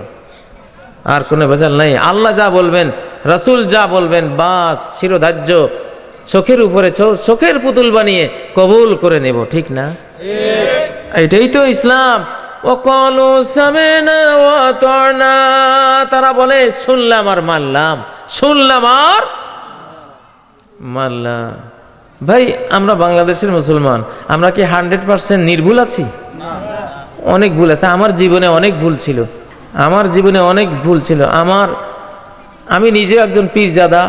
আমার বাবা হোসেন আহমদ মাদানী রহমতুল্লাহ আলাইহির খলিফা, দেওবন্দ মাদ্রাসার বিশ্ববিখ্যাত যিনি শাইখুল হাদিস ছিলেন, হোসেন আহমদ মাদানী রহমতুল্লাহ আলাইহির খলিফা, আমার আপন বাবা যিনি, উনি 26 নম্বর খলিফা মৌলানা আব্দুল গানী, লক্ষ্মীপুর জেলার।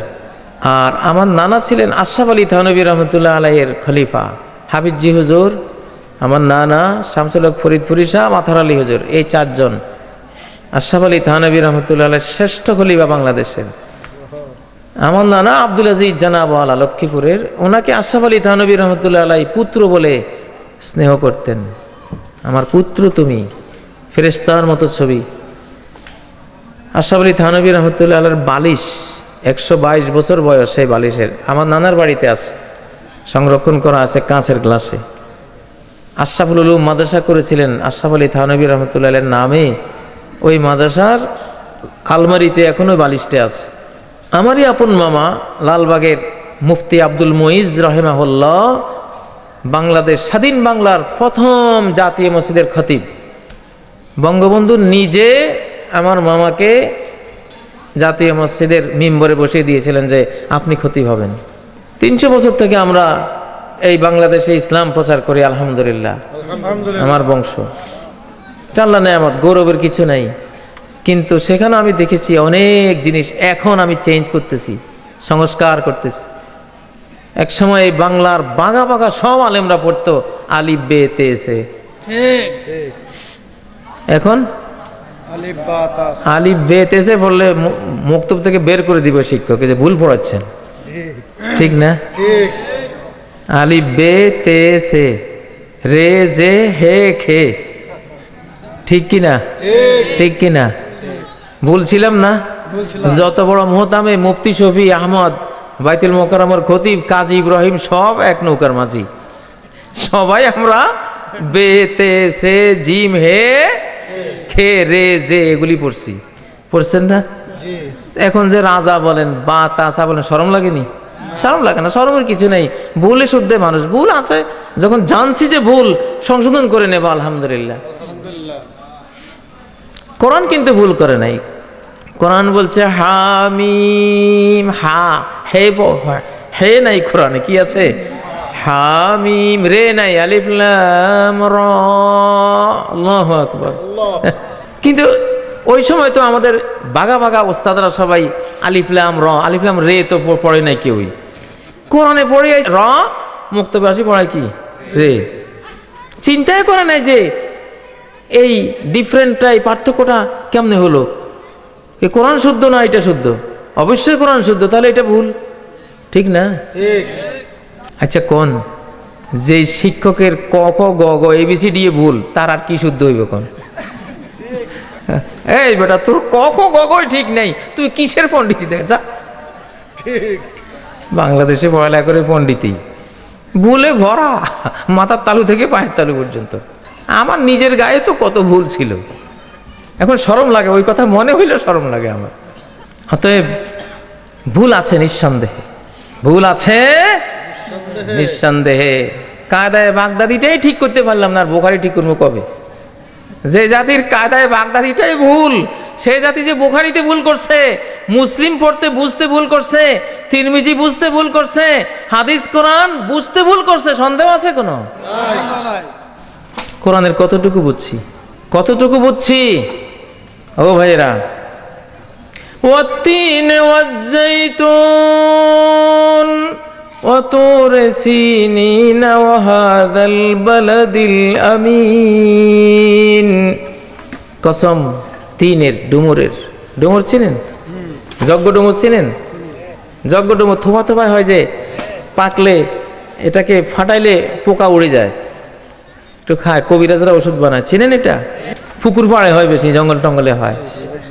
এক থোপার মধ্যে 20, 25, 30টা হয়। কাঁচা অবস্থায় কাটলে সাদা দুধের মতো কষ বের হয়, চিনেন? এইটাই 3, এটা 3। ওয়াত্তিন ওয়াজ্জাইতুন, জাইতুন হলো অলিভ, জলপাই, বাংলাদেশে জলপাই, আরব জাহানে অলিভ, একটু বেশ কম হয়, ছোট বড় আছে।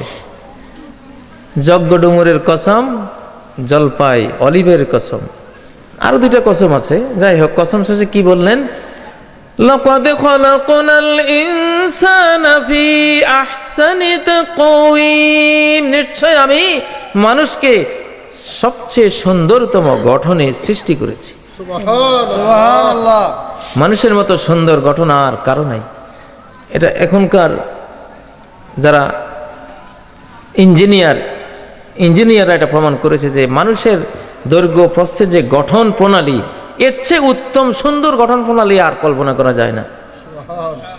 এখন আপনি কি বলতে পারবেন যে মানুষকে সুন্দরতম গঠনে সৃষ্টি করেছি, এই কথাটা বলার জন্য আল্লাহ কেন ডুমুরের কসম আর জলপাইয়ের কসম করলেন? ডুমুর আর জলপাইয়ের সাথে মানুষের সৌন্দর্যের কি সম্পর্ক? 1400 বছর থেকে কেউ জানে নাই, কোনো মুসলমানও এটা নবী ছাড়া কেউ বলতে পারে নাই যে যজ্ঞ ডুমুর আর জলপাই আর মানুষের সৌন্দর্যের মধ্যে কি সম্পর্ক। জাপানের একদল বিজ্ঞানী এই আয়াতের মর্ম উদ্ধার করেছে। মানুষের ব্রেনে একটা রস আছে, এটার নাম মিথালোনিটস রস। বয়স যখন 15 থেকে 35 বছর পর্যন্ত ব্রেন থেকে রসটা আসে। এই রসের তেজে মানুষ যুবক হয়, শক্তিশালী পালোয়ান থাকে। 35 বছর পরে এই রসটা থেমে যায়। জাপানিজরা ভাবলো এই রস তাহলে কোথায় পাওয়া যাবে, দেহে তো আর পাওয়া যায় না, আমরা বাঁচতে হবে, শক্তিশালী থাকতে হবে, যুবক থাকতে হবে, এই রসের দরকার, মিথালোনিটস দরকার। গবেষণা করতে করতে করতে করতে খুঁজে পেল এই ডুমুর আর জলপাইয়ের মধ্যে, ডুমুর আর জলপাইয়ের মধ্যে খুঁজে পেল যে ডুমুর আর জলপাইয়ের মধ্যে এই জিনিস আছে। খাওয়া শুরু করলো, কাজ হয় কিন্তু পুরা হয় না। পরে ভাবলো কিছু ত্রুটি এখনো আছে, আবার গবেষণা করলো। গবেষণা করতে করতে পেল যে ডুমুর খাইতে হবে 1টা আর অলিভ খেতে হবে 7টা, তাহলে পুরোপুরি ওই মিথালোনিটস পাওয়া যাবে। এই গবেষণা পেয়ে তারা তো খুশিতে আটখান। আরব জাহানের এক বিজ্ঞানীর কাছে পাঠালেন যে তোমাদের কোরআনে আমাদের এই গবেষণার সপক্ষে কোনো উক্তি আছে কিনা দেখো। কোরআনে তো সবে আল্লাহ বলেছেন। ডক্টর তহা ইব্রাহিমের কাছে লিখলেন, দেখো তো এটা পাও কিনা। উনি তো শুনে বললেন এটা তো সূরা ওয়াত্তিন ওয়াজ্জাইতুন, ডুমুর আর কি জলপাই, এটা তো এখানে থাকবে। এক সূরাতে পেয়ে গেলেন। এবং মানুষের সৌন্দর্যের সাথে সম্পর্ক, তার যৌবন, সৌর্যবীর্য, রূপ, কান্তি, লাবণ্যের সাথে এই ডুমুর আর জলপাইয়ের সম্পর্ক আছে। এখন 1 মাত্রা 7 মাত্রা, যে যজ্ঞ ডুমুর 1টা আর জলপাই 7টা খেতে হবে, এইটা কই আছে কোরআনে? গবেষণা করতে করতে দেখলেন যে যজ্ঞ ডুমুর 3-এর কথা একবারে আছে সারা কোরআনে।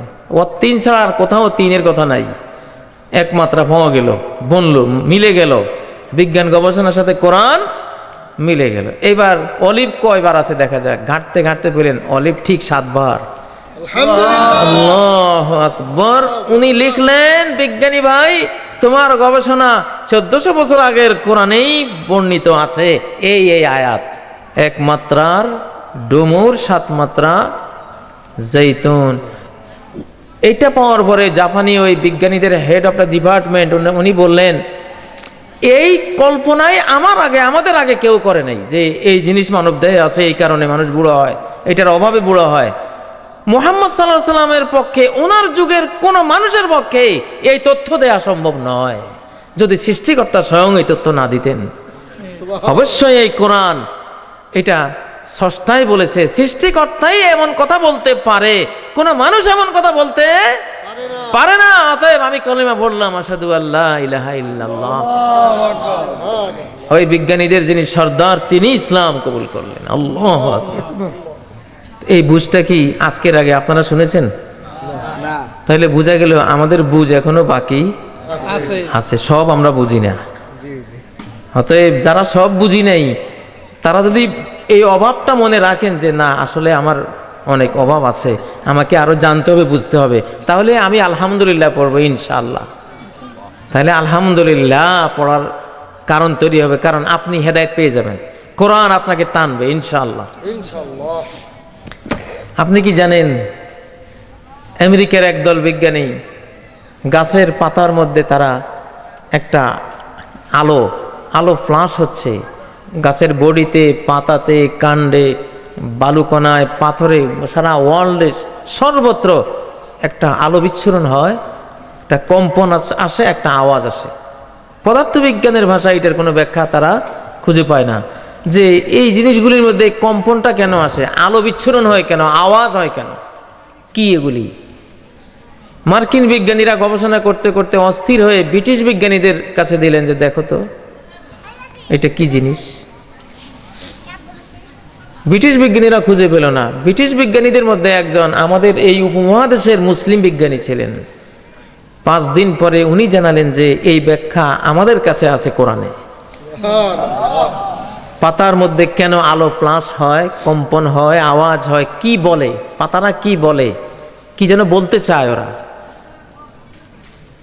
অতি সেন্সিটিভ যন্ত্র দিয়ে ওটা শোনা যায়, আওয়াজ দেখাও যায় সব। তো ওই বিজ্ঞানী বললেন এটা কোরআনে আমাদের কাছে ব্যাখ্যা আছে, সূরা বনী ইসরাঈলের 44 নম্বর আয়াত, তুসাব্বিহু লাহুস সামাওয়াতুস সাবউ ওয়াল আরদু ওয়া মান ফীহিন। আল্লাহর প্রশংসা সহ তার তাসবিহ জপে 7 আকাশ 7 জমিন, আসমান জমিনের কুল মাখলুকাত। ওয়া ইম মিন শাইইন ইল্লা ইউসাব্বিহু বিহামদিহি। এমন কোন বস্তু নাই, এমন কোন ধূলিকণা নাই, পাথর নাই, প্রাণী নাই, অস্তিত্ব নাই যে আল্লাহর প্রশংসা করে না, তাসবিহ জপে না। সুবহানাল্লাহ। ওয়ালাকিন লা তাফকাহুনা তাসবিহাহুম। কিন্তু এদের তাসবিহ তোমরা বুঝবে না। মার্কিন বিজ্ঞানী সাথে সাথে কলেমা পড়ে মুসলমান হলেন যে হ্যাঁ পেয়ে গেলাম, আমি পেয়ে গেলাম। সে বলছে আল্লাহ যদি বলতেন যে সব জিনিস আল্লাহর প্রশংসা করে, তাসবিহ জপে, ওয়ালাকিন লা তাসমাউনা তাসবিহাহুম, তাদের তাসবিহ তোমরা শুনতে পাবে না। যদি আল্লাহ এটা বলতেন, লা তাফকাহুন মানে তোমরা বুঝবে না, এটা না বলে আল্লাহ যদি লা তাসমাউনা বলতেন, কোরআন মিথ্যা হয়ে যেত, কারণ আমরা তো শুনে ফেলছি তাসবিহ। আল্লাহু আকবার। আল্লাহ লা তাসমাউনা বলেন নাই, কি বলছেন? লা তাফকাহুনা তাসবিহাহুম, তোমরা বুঝবে না। বুঝবে না বললে কি বোঝা যায়? যে শুনবা। আমরা একটা কথা শোনার পরে না বুঝলে কি বলি? বুঝি নাই। বুঝি নাই মানে কি? কথা শুনছি, যে শুনেও না সে কি এটা বলে বুঝি নাই। তুমি তো শুনো না, আবার বুঝি নাই কি বলতেছ? বুঝি নাই বলবে সে যে শুনছে, ঠিক না? আল্লাহু আকবার। তাহলে বলেন তো এই তাফসীরটা কি আমরা আগে জানতাম? এখন জানলাম। তাহলে জানার বাকি আছে না নাই? জানার বাকি আছে না নাই? ওয়াশ-শামসু তাজরি লিমুস্তাকাররিন লাহা। সূর্য আকাশে ছুটে চলেছে, তাজরি, লঞ্চের মতো, স্টিমারের মতো, নৌকার মতো। তাজরি মানে যারা ইয়াজরি তাজরি, এটা হলে পানিতে কোনো জিনিস ভেসে চললে এটাকে বলে তাজরি। আল্লাহ বলতেছেন সূর্য মহাশূন্যে জাহাজের মতো চলে, তাজরি, নৌকার মতো চলে। ঢেউয়ের কারণে নৌকা একবার উপরে ভেসে উঠে, আবার নিচে যায়, আবার ভেসে উঠে, আবার নিচে যায়, এইভাবে চলে না? তরঙ্গ যখন তাকে আঘাত করে তখন একবার উঁচে উঠবে, আবার নিচে যাবে, আবার হচ্ছে, ঠিক না? আল্লাহ বলতেছেন সূর্য এইভাবে চলে, সূর্য ঘুরে না অন্যান্য গ্রহের মতো। ঠিক মহাকাশ বিজ্ঞানীরা সূর্যের চিত্র টেলিস্কোপ দিয়া নিয়ে এসে দেখে যে সূর্য এইভাবে যাইতেছে। আল্লাহু আকবার। ওয়াশ-শামসু তাজরি তাজরি। আল্লাহু আকবার, আল্লাহু আকবার। তাহলে কি জানার বাকি আছে না নাই? সব জানি গেছি। যতই বুঝিয়াছি বেশি, ততই বুঝিয়াছি আমি কিছুই জানি না। ঠিক আছে? ঠিক। যতই বুঝিয়াছি বেশি, ততই বুঝিয়াছি আমি কিছুই জানি না। আল্লাহু আকবার, আল্লাহু আকবার। লা ইলমা লানা ইল্লা মা আল্লামতানা। আজকে আমরা কোরআনে যে ব্যাখ্যাগুলি জানি, আমাদের আগের একজন আলেমও নবী ছাড়া কেউ জানতো না, এই সারা পৃথিবীর কেউ জানতো না। আমি যে কয়টা ব্যাখ্যা দিলাম, কোনো কিতাবে, তাফসিরে, ইবনে কাসিরে, কোনো জামিউল বায়ানে, কুরতুবিতে কোথাও পাবেন? কোথাও পাবেন না, কোথাও পাবেন না। অতএব আমাদের আগে যারা মরে গেছে তারা বুঝে নাই, আমরা বুঝবো এই কথা মনে করবেন না। প্রতি যুগের মানুষ আগের যুগের তুলনায় বেশি বুঝবে, কারণ সারা মানব জাতির জ্ঞান বিজ্ঞান সিরিয়াসলি এগিয়ে যাচ্ছে, সিরিয়াসলি এগিয়ে যাচ্ছে, ঠিক নয় কি? আল্লাহ বলছেন কি, গ্রহ, তারা, চাঁদ, নক্ষত্রগুলি কুল্লুম ফি ফালাকি ইয়াসবাহুন, নিজ নিজ কক্ষপথে সাঁতার কাটতেছে। উপরে সবাই সাঁতার কাটে, সাঁতার কেমনে কাটে? এমনি না? আল্লাহু আকবার। মহাকাশ নভোচারী যারা মহাকাশে যায়, উপরে গেলে শূন্য হয়ে যায়, শূন্য হলে হাঁটার কোনো বুদ্ধি নেই, ওখানে এমনি এমনি যাইতে হয়। আপনি কোনো দিকে যাবেন, সাঁতার, ইয়াসবাহুন, সাঁতার কেটে যাইতে হয়, ঠ্যাং জাপটাইয়া, হাত জাপটাইয়া যাইতে হয়। সুবহানাল্লাহ। ওখানে গিয়ে গিয়ে দেখতেছে, মহাশূন্যে গিয়ে দেখতেছে, ঠিক আছে? আমি এতগুলি কথা কেন বলছি, কেউ যাতে এটা মনে না করি এতদিন যা জানতাম এর বাইরে আর কোনো জ্ঞান নাই,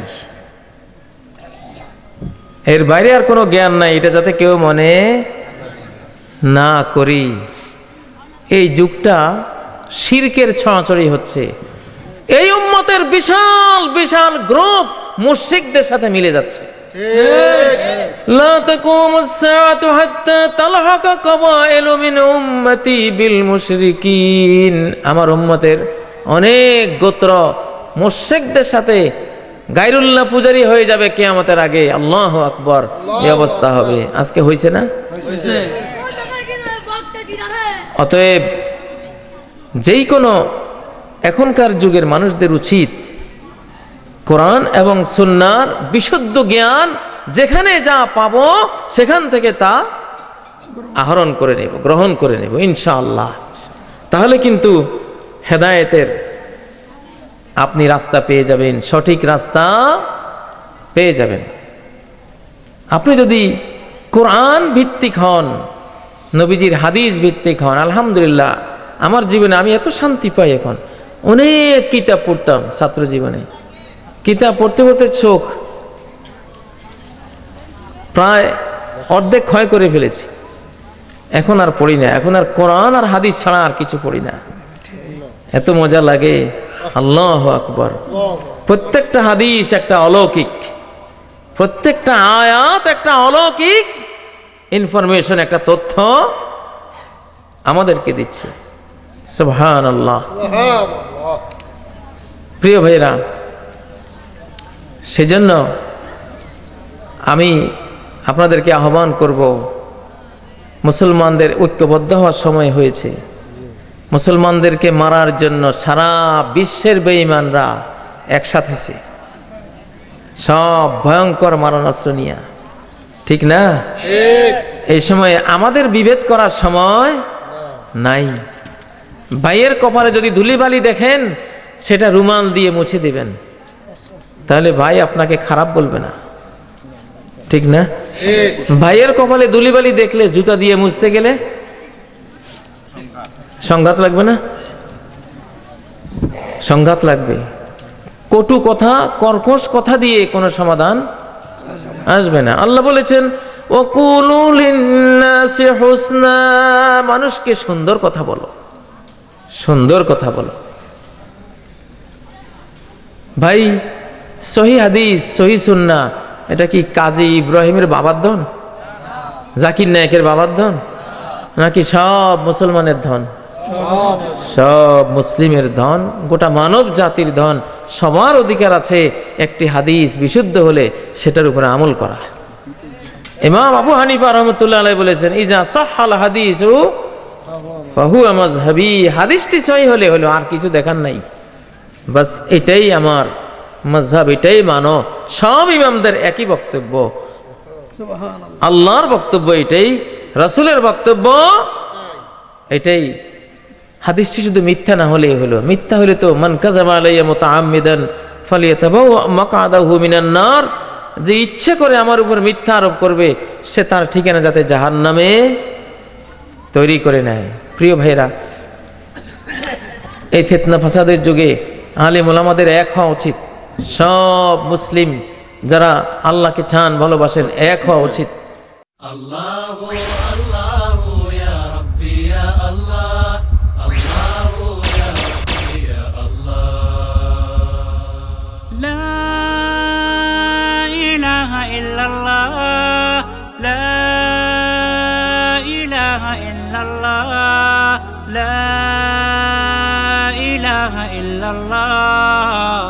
মুহাম্মাদুন রাসূলুল্লাহ।